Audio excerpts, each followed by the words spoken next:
ముందున్నారా అనే అనుమానం కూటమి నేతల మీద కూడా ఉండుండేది ఖచ్చితంగా. రిషి గారు, మీకు చర్చలో పాల్గొంటున్న తోటి పెద్దలకి, వీక్షకులకి, ప్రేక్షకులకి అందరికీ కూడా నమస్కారాలు తెలియజేసుకుంటూ, నమస్కారం. ఏబిఎన్ ఛానల్ తన సుదీర్ఘ ప్రయాణంలో 16 సంవత్సరాల ప్రయాణంలో అనేక ఆటుపోట్లు ఎదుర్కొన్నది. 17వ సంవత్సరంలో ప్రవేశిస్తున్న సందర్భంగా మీకు, మీ యాజమాన్యానికి అందరూ కూడా శుభాకాంక్షలు తెలియజేస్తున్నాను. ప్రజాస్వామ్యంలో ఈ యొక్క 4th ఎస్టేట్ ఏదైతే ఉందో, ఈరోజు ఎలక్ట్రానిక్ మీడియా చాలా ప్రధాన పాత్ర పోషిస్తుంది ప్రజాస్వామ్యంలో. కాబట్టి మీరు భవిష్యత్తులో ఇంకా పెద్ద ఎత్తున ఈ యొక్క ప్రజాస్వామ్య విలువలు కాపాడడం కోసం, ప్రజా సమస్యలు పరిష్కరించడం కోసం మీ ఛానల్ పనిచేయాలని కోరుకుంటున్నాను. ఒకటి. రెండోది, చాలా సంవత్సరాల కిందట సినిమా చూశాను, దెబ్బగట్ట దొంగల ముఠ.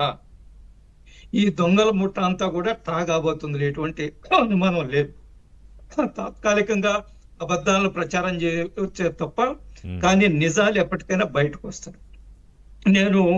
నేనేం చెప్తున్నా అంటే, ఈరోజు ఈ యొక్క మనం అనేక సంవత్సరాలుగా ఈ వైసీపీ ప్రభుత్వంలో జరిగిన ప్రభుత్వ దుకాణాలలో కుంభకోణాలు మనం చర్చించాం. అందులో ఎవరెవరు ఉన్నారు, ఏమిటి. ఒకరిని అరెస్ట్ చేసిన వెంటనే వారిచ్చే సమాచారం మేరకు కొత్త వాళ్ళ వ్యక్తులను అరెస్ట్ చేయడం, వాళ్ళు వచ్చిన తర్వాత వాళ్ళ ఇన్వెస్టిగేషన్, ఇంటరాగేషన్, వాళ్ళు చెప్పే విషయాల మీద ఇంకొంతమందిని కస్టడీలోకి తీసుకోవడం, ఇది మనం చూస్తూ ఉన్నాం. ఇది అక్కడితో ఆగుతుందని నేను అనుకున్నాను.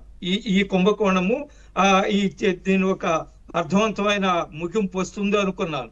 అదేదో సామెత చెప్పినట్టు రామేశ్వరం వెళ్ళిన శనేశ్వరం తప్పదన్నట్టుగా ఈరోజు మళ్ళా ఈ కుంభకోణము, ఈ కల్తీ సారాయి తయారు చేసి కుంభకోణం, స్పూరియస్ లిక్కర్ బయటకు వచ్చింది. నేనేమంటున్నా అంటే, వాళ్ళు బహుశా పెద్దగా ఆర్థిక ప్రయోజనాల దృష్టిలో పెట్టుకొని వైసీపీ ఈ కుట్ర చేసిందని నేను అనుకోవడం లేదు. ఆర్థిక ప్రయోజనాల కంటే రాజకీయ ప్రయోజనాల కోసం. ఎందుకంటే కూటమి ప్రభుత్వాన్ని బదనాం చేయడం కోసం, కూటమి ప్రభుత్వాన్ని ప్రజల్లో చులకన చేయడం కోసము, కూటమి ప్రభుత్వం మీద ప్రజల్లో వ్యతిరేకత పెంచడం కోసం, చెడ్డ పేరు తీసుకురావడం కోసం అన్ని రంగాల్లో విఫలమైంది. కూటమి ప్రభుత్వం పెద్దలే ఈ యొక్క దొంగసారా తయారు చేస్తుందని ప్రజల్లో చెప్పడం కోసం చేసిన పనిగా నేను భావిస్తున్నాను. కానీ బయటకు వచ్చేసింది అన్ని విషయాలు. రిషి గారు, ఈ రోజుల్లో ఈ ఎలక్ట్రానిక్ మీడియా, ఈ సోషల్ మీడియా సమాచారంలో ఎవరు కూడా ఏది దాపెట్టలేదు. తాత్కాలికంగా దాపెట్టవచ్చేమో, టెంపరీగా మీరు దాపెట్టవచ్చు. కాబట్టి ఖచ్చితంగా బయటకు వస్తుంది. ఈరోజు మేకపోతు గంభీరంతో ఆయన జోగి రమేష్ కానివ్వండి, ఇంకెవరైనా మాట్లాడుతూ ఉండొచ్చు తప్ప అది కేవలం మేకపోతు గంభీర్యం. నాకు చాలా రోజుల క్రితం ఒక సినిమా చూశాను నేను. అందులో బ్రహ్మానందం అని పట్టుకుంటారు పోలీసులు, ఆపే కారులో వస్తుంటే ఆపేసారు, అతను చేసే తప్పుడు పనులను అరెస్ట్ చేయడం కోసం. బ్రహ్మానందం కారులో కూర్చొని, నేను ఎవరో తెలుసా, నెల్లూరు పెద్దారెడ్డి తెలుసా, అట్లా తెలుసా, ఇట్లా తెలుసా అని వాడు బెదిరించడానికి ప్రయత్నం చేశాడు. ఆయన తీసుకొని పోలీస్ స్టేషన్ లో కూర్చొని పెట్టిన తర్వాత ఆయన చరిత్ర పుస్తకం బయట పెడితే తెల్ల మొక్క వేశాడు. రేపు జోగి రమేష్ చరిత్ర కూడా అదే కాబోతూ ఉంది. ఆయన యొక్క ఈరోజు ఎలక్ట్రానిక్ మీడియాలో వచ్చిన సాక్ష్యాలన్నిటి కూడా వాట్సాప్ లో కానివ్వండి, ఆయన ఎన్నిసార్లు ఈ జనార్దన్ రావుతో మాట్లాడనేది సమాచారం ఉంది కదా. ఆఫ్రికా వెళ్లే ముందు కూడా ఈయన ఇంటికి వెళ్ళి కలిసేట, జోగి రమేష్ ఇంటికి వెళ్ళి. ఆ సమాచారం ఏమంటున్నా అంటే, నేను ఈ రోజు ఆయన ఒక సందర్భంలో ఏం చెప్పాడు, జనార్దన్ రావు నాకు తెలుసు, మా వీధిలోనే ఉన్నవాడు, వాళ్ళ తాత మాకు తెలుసు, అందరూ బాగా పరిచయాలన్నారు. ఇంకొక సమయంలో ఏం చెప్పాడు, ఆ జనార్దన్ రావు ఎవరో నాకు తెలియదు, నాకు పెద్ద పరిచయం లేదని. ఇవన్నీ కూడా ఎక్స్పోజ్ అయిపోతున్నాయి కదా, ఇవన్నీ కూడా ప్రజలకు తెలుస్తుంది కదా, ఇవన్నీ కూడా ఆ పబ్లిక్ డొమైన్కి వస్తున్నారు కదా. కాబట్టి వాళ్ళు ఏ కథలు పడ్డా గానీ మనము ఈ రోజు వాళ్ళు నాటకాలు అని ఉంటాయండి. నాటికంటే ఒక ఎపిసోడ్ తో తెరదించేస్తారు. నాటకాలు మళ్ళా స్క్రీన్ ఎత్తుతుంటారు, తీస్తుంటారు. కానీ ఈరోజు నాటకాలు జరుగుతున్నాయి. నాటికతో ముగించడం వల్ల నేనేమనుకున్నా అంటే, పాత లిక్కర్ స్కామ్ తో ముగుస్తుంది అనుకుంటే నాటకాలు మళ్ళీ ఇంకా నడుస్తూనే ఉన్నాయి. ఈ రోజు ఈ యొక్క ఈ కుంభకోణం ఏదైతే ఉందో, స్పూరియస్ లిక్కర్, దొంగ సారాయి తయారు చేయడము, ఇది ఇంకా నడుస్తూనే ఉందంటే ఖచ్చితంగా ఈ కుట్రకోణం మొత్తం అందరూ బయటకు వస్తారు.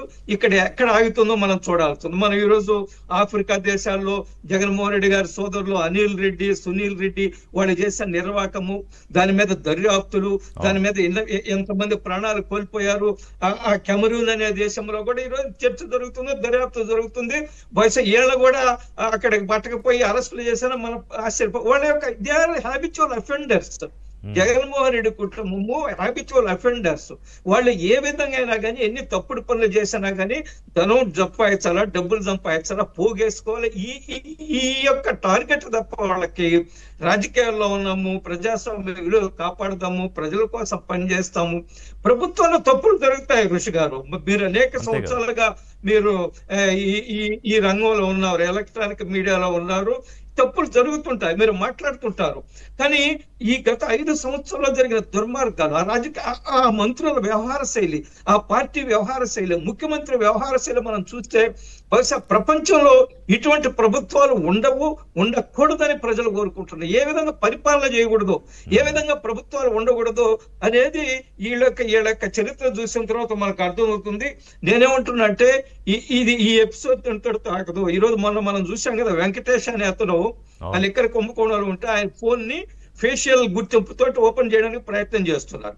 ఓపెన్ అవుతుంది. ఓపెన్ అయితే ఇంక ఏమేమి సమాచారం వస్తుంది. ఇప్పుడు అతను వెంకటేష్ ఎందుకు భయపడుతున్నా అంటే, ఈ కుంభకోణము సమాచారం రావడమే కాదు, అతని వ్యక్తిగత జీవితం కూడా ఉంది అందులో.